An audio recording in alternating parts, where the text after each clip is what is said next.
এক ছিল সবুজে ঘেরা একটি বড় বন। সেই বনে নানা ধরনের প্রাণী শান্তিতে বসবাস করত। তাদের মধ্যেই ছিল এক সোজা সরল গাধা, যার নাম ছিল গোপাল, আর এক চতুর শিয়াল, যার নাম ছিল রূপা। একদিন সকালে গোপাল ঘাস খাচ্ছিল। হঠাৎ রূপা সেখানে এসে হাজির হল। বন্ধু গোপাল, তুমি একা একা ঘাস খাচ্ছ? খুব তো ভালো দেখাচ্ছে। হ্যাঁ বন্ধু, আমি তো প্রতিদিন এখানেই খাই। তুমি কি কিছু খুঁজছো? আমি এমন এক জায়গা জানি যেখানে আরও সুস্বাদু খাবার আছে। সত্যি? কোথায় সেই জায়গা? চলো আমার সাথে, দেখাবো তোমাকে।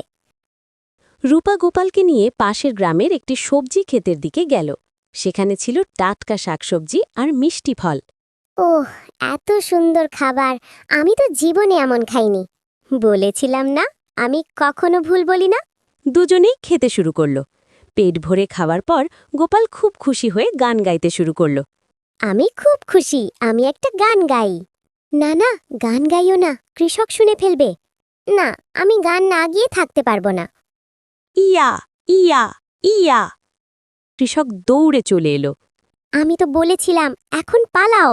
রূপা দ্রুত দৌড়ে পালিয়ে গেল, কিন্তু গোপাল ধরা পড়ে গেল। বাঁচাও, আমাকে বাঁচাও। কৃষক তাকে বেধড়ক মার দিল এবং ক্ষেত থেকে তাড়িয়ে দিল।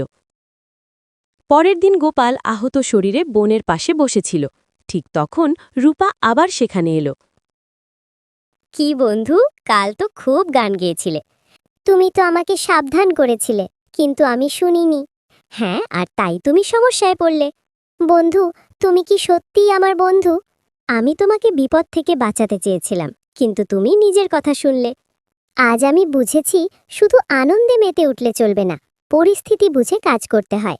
ঠিক বলেছ, আর বন্ধুদের ভালো পরামর্শও শোনা উচিত। তারপর থেকে গোপাল আর কখনো অকারণে জোরে আওয়াজ করত না, আর রূপাও মাঝে মাঝে তাকে সাহায্য করত, যদিও তার ধূর্ততা পুরোপুরি যায়নি।